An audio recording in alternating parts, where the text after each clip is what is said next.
In the previous episode, is watching as we build a better future together. With your support,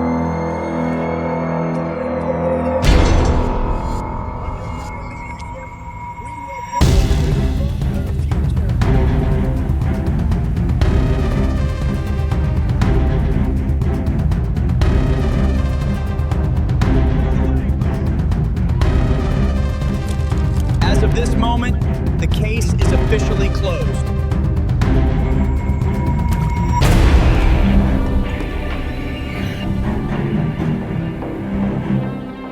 Copy that. Let's move.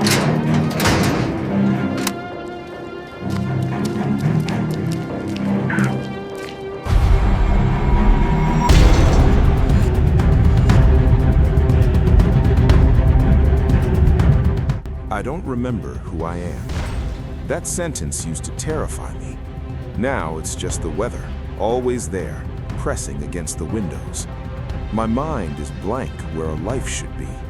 No family, no before, just a few broken images that don't belong to anyone named Eli. How silence can have weight. It remembers how to look without looking, at reflections, shadows, the places ordinary people never notice because they're too busy living. That night, the rain fell like it wanted to erase every trace. It ran down the windshield in thick streaks, smeared the streetlights into long yellow scars. The wipers kept time, swish, swish, swish. Lena drove with both hands locked on the wheel, knuckles pale under the dashboard glow. She didn't talk much, not because she had nothing to say, because she was trying not to say the thing that mattered. What did I drag into my life? I kept my eyes on the mirrors, not because I expected to see someone, because I expected not to. I used to think the worst thing was being recognized, that someone would point at me and the fragile little life I'd been borrowing would shatter in public. I was wrong. Some people don't need to know who you are at all. They only need to make sure you stop breathing. In my pocket was a cheap burner phone. It stayed dead all night, dark as a stone. Then it lit up, white glow against the black interior, like an eye opening in the dark. The screen didn't show a number, no name, just text, 4 words, burn notice. Underneath, a name, Cross, Evan, cold, final, like a stamp pressed into paper so hard it leaves a bruise, a name carved into a headstone before the body's even in the ground. A second later, the message erased itself. The screen went blank again, innocent again. But what it left behind stayed in my mouth like metal. I kept staring at the blank screen, waiting for it to blink again, to deny what it said. It didn't. The car smelled like wet fabric and gasoline and Lena's vanilla hand lotion, small human details that made the message feel even more unreal. Outside the windows, the world kept moving like nothing had happened. Inside my ribs, something old woke up and started counting seconds. Cross wasn't a name I made up. It wasn't a nickname. It was a label, a file folder, a target tag. It was the name they used to close my case with a bullet, a blade, or a clean little accident that looks like bad luck to everyone else. If a name is a rope, then they'd just tighten the noose around my throat. We needed fuel, we needed air, we needed to pretend, just for 1 minute, that the world was still normal. So we pulled into a gas station under cold fluorescent lights. Wet asphalt shone like a mirror. Every reflection looked like something following you. Lena got out first, fast, like motion could outrun fear. I stepped out, and my body did what it always did. It put me off angle from the car door, not square in the open. My eyes swept the corners, behind the ice machine, between the pillars, under the flickering sign. I didn't remember learning any of it. I just knew I'd survived because of it. I caught my reflection in the glass, stubble, bruises, tired eyes. But the stare, that stare, I recognized. not as mine, as something wearing me. In the reflection, a car rolled in a few rows down. No headlights, no hurry, engine still running. It stopped in a place that was only useful for watching. That kind of waiting isn't for gas, it's the waiting of a hunter. I listened past the rain, then I heard it, small and sharp. A click, metal touching metal inside someone's jacket, a safety, a chamber, a decision. My throat went dry, my mind stayed blank, but my hands didn't shake. I didn't say run, I just touched Lena's wrist, 2 fingers, light as a tap. She turned, saw my face, and understood instantly. Like fear has its own language, and we were suddenly fluent. We got in. The tires cut through water and gravel, and the car lurched forward. Behind us, the other car moved too, casual, controlled, keeping a distance close enough to track us and far enough to pretend it wasn't. I checked the rearview mirror and felt something almost worse than panic: clarity. I couldn't remember my own name, but I knew how to lose a tail. The turns came before I could think them, lane changes, timing with lights, slipping behind a truck, like hiding behind a wall. It rose from somewhere deeper than memory, like a skill wired into bone. Lena's fingers trembled on the wheel. She tried to hide it, but I saw it in the tension of her shoulders. She kept glancing at me like she wanted to ask 100 questions and didn't know which one wouldn't get her hurt. All I knew was this: someone had marked me, and once you're marked, you're not a person anymore. You're a target. Outside, the rain got heavier. Water hammered the undercarriage like tiny bullets. The world narrowed to headlights and taillights, to wet pavement and breath fogging the glass. In my head, a phrase surfaced, flat, mechanical, like it belonged to a voice on a training tape. Burn notice, active. We turned off the main road, a dark side street, then another. I told Lena to kill the lights for a few seconds. She hesitated, then did it. The darkness swallowed us whole. For a moment, the only sound was the rain and our breathing. I watched the mirror, waited for headlights to bloom behind us. None came. Maybe we lost him, or maybe he wanted us to think we did. In the distance, police sirens wailed, thin and far away. The sound reminded me we weren't just dealing with one hunter anymore. We were drifting into a bigger net. Lena looked at me. This time it wasn't just fear, it was the question behind her eyes. Who are you? I opened my mouth. Nothing came out. My history was a locked room, and the key was missing. Then the news hit like a hammer. On the old radio, the announcer's voice stayed calm. Violent suspect at a roadside diner, currently on the run.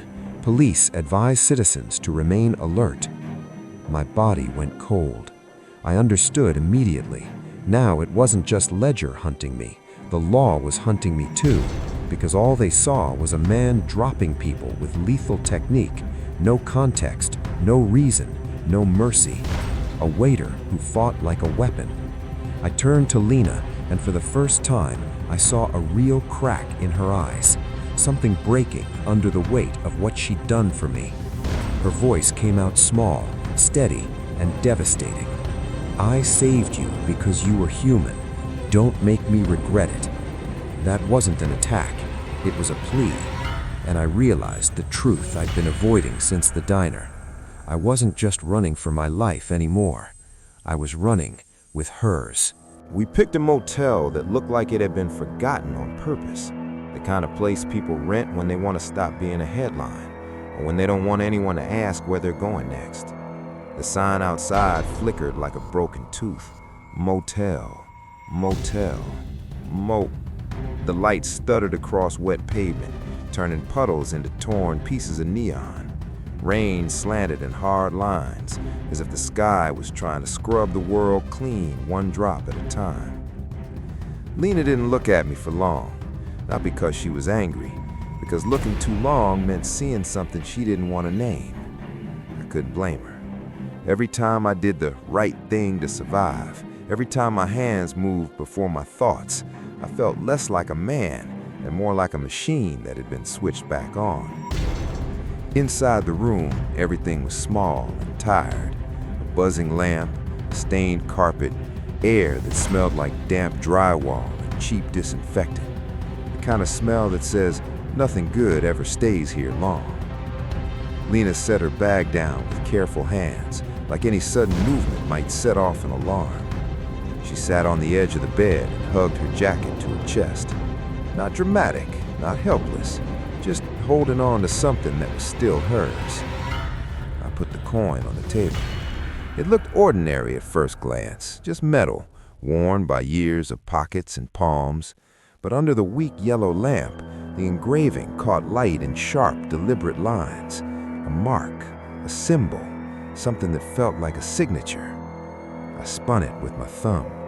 The coin turned smoothly, too smoothly, like my fingers had done this 1,000 times.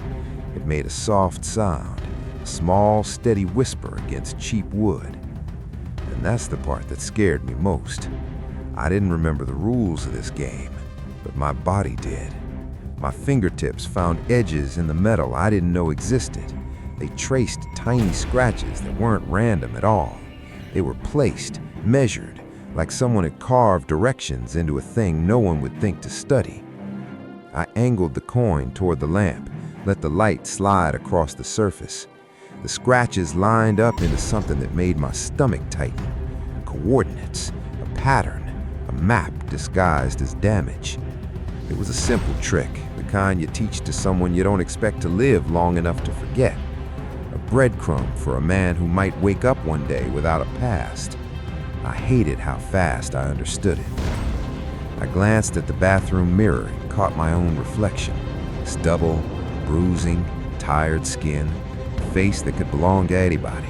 But the eyes didn't belong to Eli, the clumsy waiter who dropped plates and apologized too much. Those eyes were colder, harder, like they'd watched doors close and people fall and never flinched. A flash hit me, fast and bright like lightning behind the skull. A white room, too clean, too quiet, black gloves, a strip of tape, and a voice, flat, professional, and merciless, saying my name like a command. Then it was gone. The memory didn't return like a story.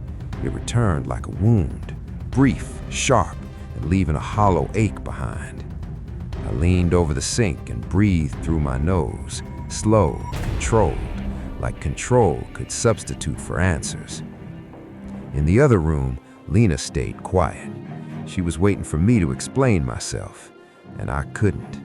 Because the truth was, I didn't know if I was running from monsters or if I was running from the part of me that used to be one. I needed a lead, something real, something I could follow that wasn't just fear. So I took the coin and went outside. The rain slapped my face awake. Cold water ran down my neck, soaking the collar of my shirt. The motel's fluorescent light made everything look clinical, like an operating room that didn't care who survived.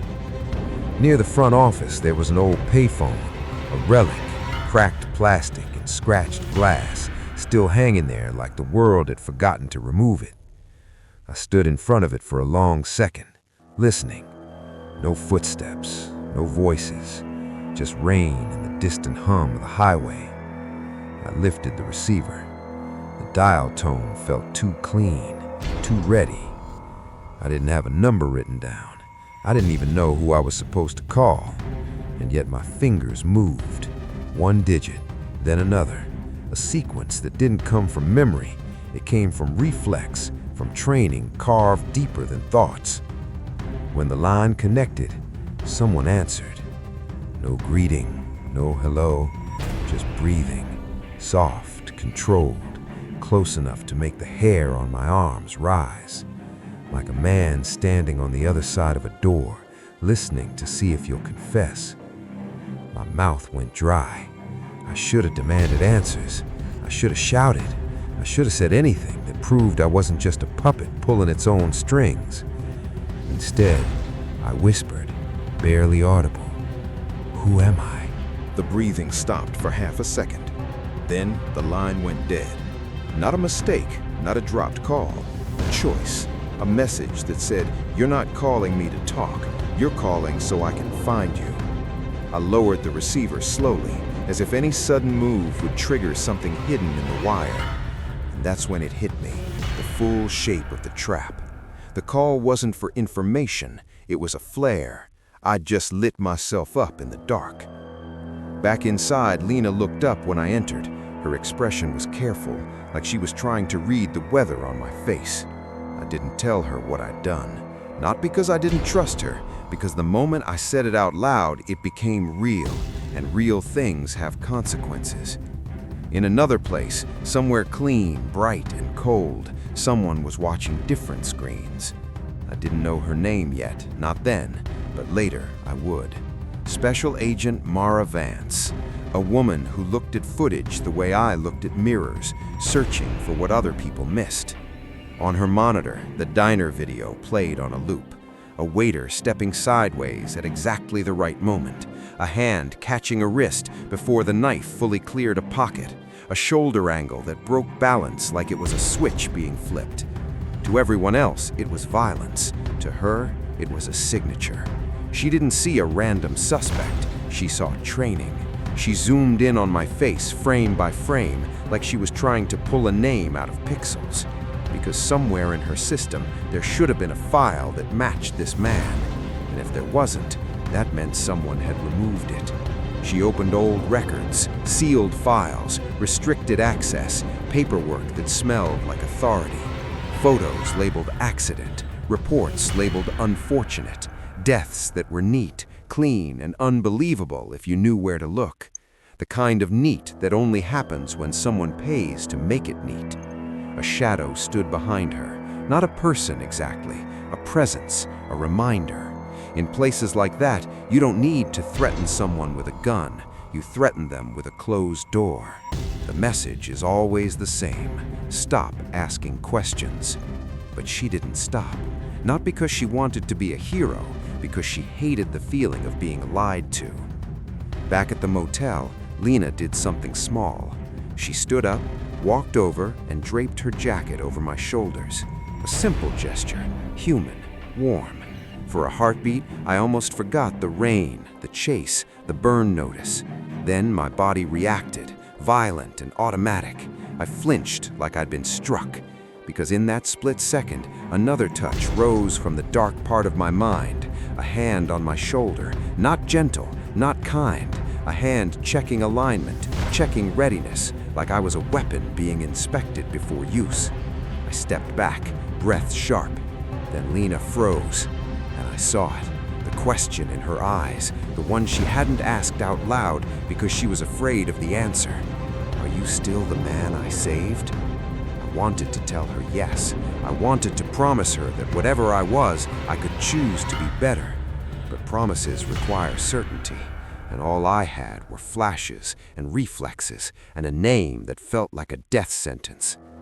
Then the air changed, not because the room got colder, because something outside shifted, a sound that didn't belong. Not the rain, not the highway, not the motel's buzzing lights. Footsteps, slow, unhurried, no stumbling, no searching, the kind of steps that know exactly where they're going. They stopped in front of our door, right where the cheap wood met the cheap frame, like the end of a sentence you didn't want to finish reading. I looked at Lena, lifted one finger to my lips, and I whispered the clearest words I'd said all night. Lights out, now. Because cops knock, but killers just arrive. You're listening to Midnight Action Stories, thrilling crime tales after dark. If you enjoy these late night missions, don't forget to subscribe, hit the bell, and drop your questions or theories in the comments below. Darkness doesn't scare me. What scares me is how calm my body becomes in the dark, like it's coming home. The neon outside the window flickers through the blinds, slicing the room into beats of light and shadow, like a heart that can't keep rhythm. The footsteps in the hallway stop right in front of our door. No knock, no police, just silence getting heavier, like someone is reading our address with their eyes.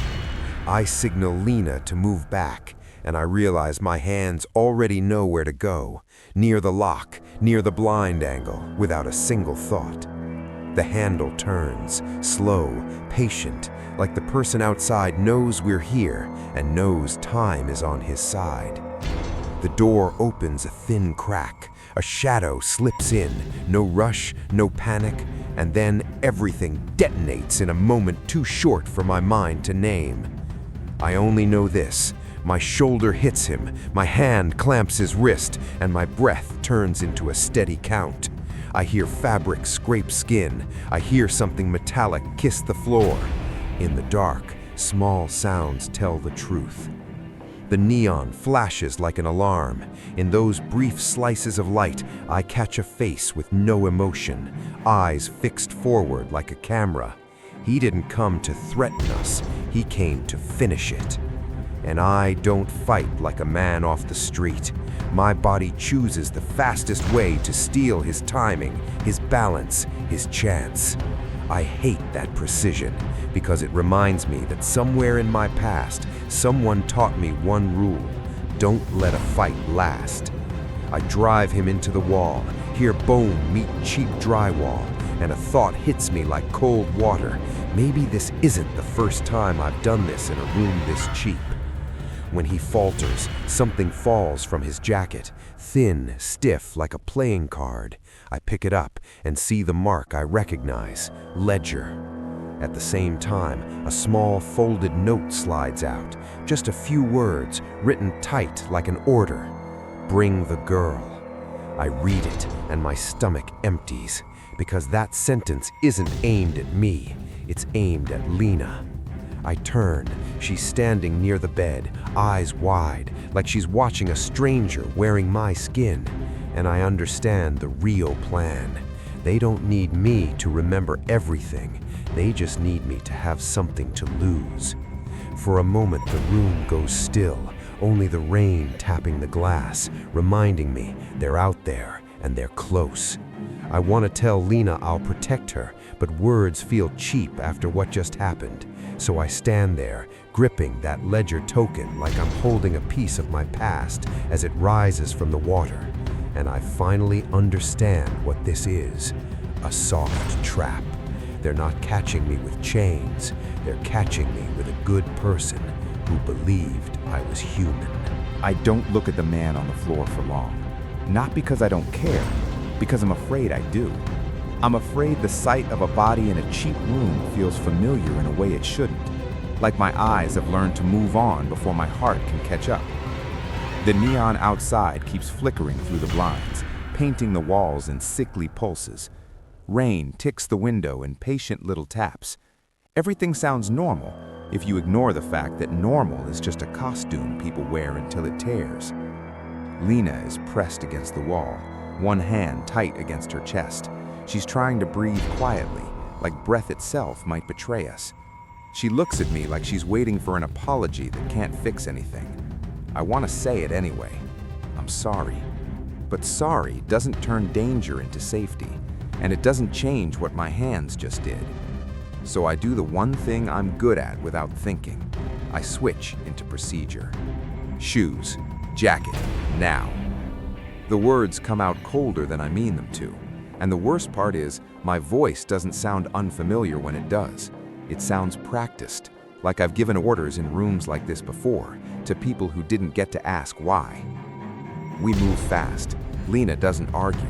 That scares me too, how quickly she's learning the language of panic. My burner phone isn't ringing, but when I slide it out of my pocket, it feels wrong, warm. Not from my body heat, from something inside it, something awake.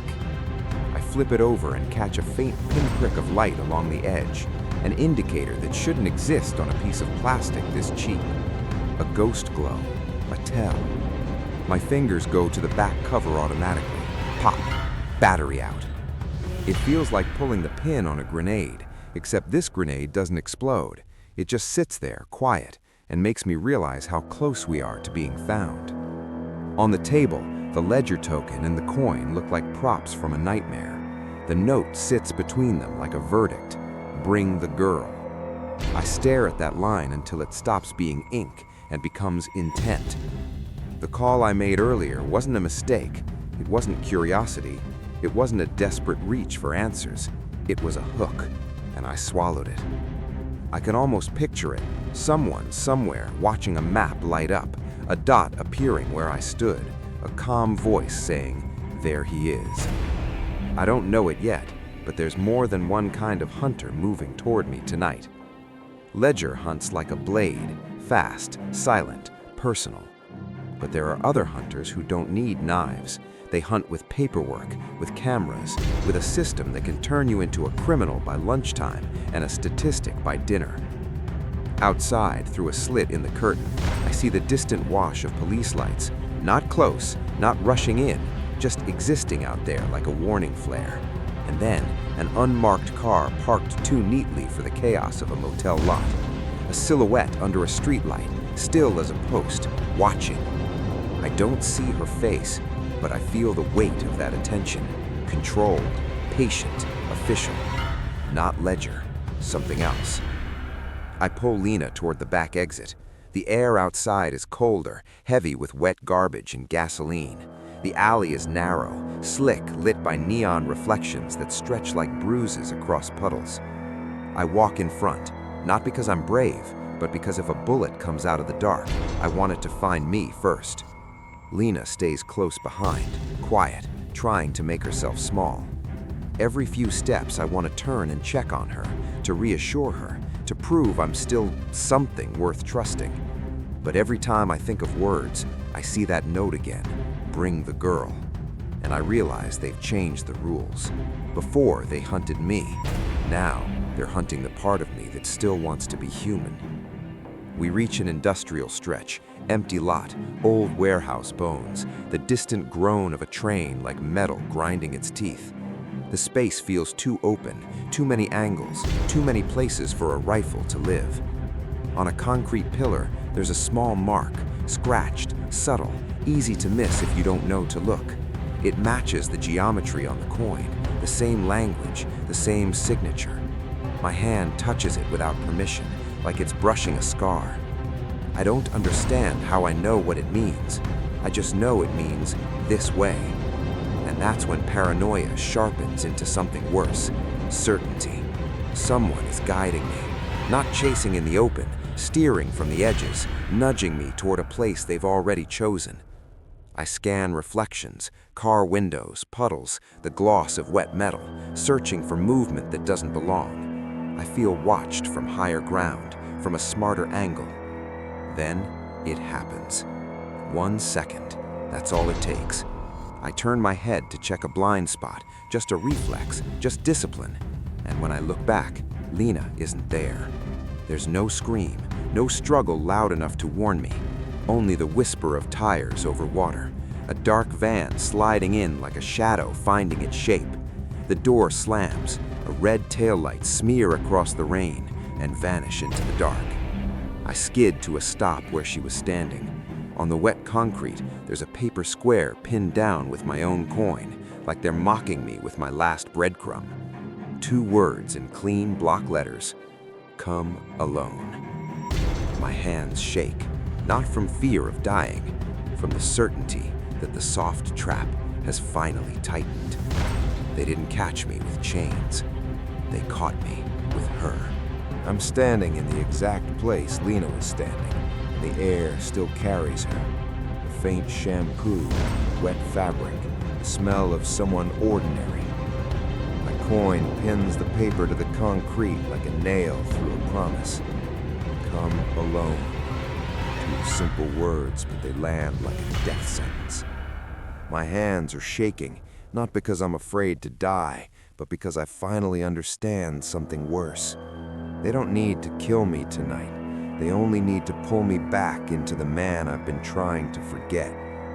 I squeeze the coin until its edge cuts into my skin, and in my head, an old signal snaps awake.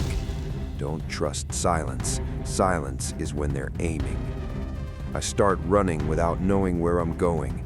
I only know that if I stop, I'll turn to stone, and Lena will disappear like she never existed. The city feels hollow, like a set built too fast. Streetlights spill into puddles like dead eyes. I hear my own footsteps, my breath torn apart by the rain. Then the phone lights up in my palm. Not a ring, not a vibration, just a cold glow. No number, no name, only a line of text, clean and final. Burn notice active. And then something shorter, sharper. Return, or she's gone. I don't even have time to get angry. I only have time to understand. This isn't a hunt anymore, it's a leash. I stop under an overpass where the rain sounds like metal tapping a coffin. I open my hand. The ledger token lies there, light as paper, heavy as the past. Now I understand what a soft trap really means. Not iron chains, a good person turned into bait. I want to say I'll do the right thing, but right is a luxury for someone like me. All I have is a choice and the price that comes with it. I look into the darkness ahead like it's an open door, and I tell myself not to be brave, but to keep from breaking. If I used to be a monster, then tonight I'm going to use that monster to bring her back. You're listening to Midnight Action Stories, thrilling crime tales after dark. If you enjoy these late night missions, don't forget to subscribe, hit the bell, and drop your questions or theories in the comments below.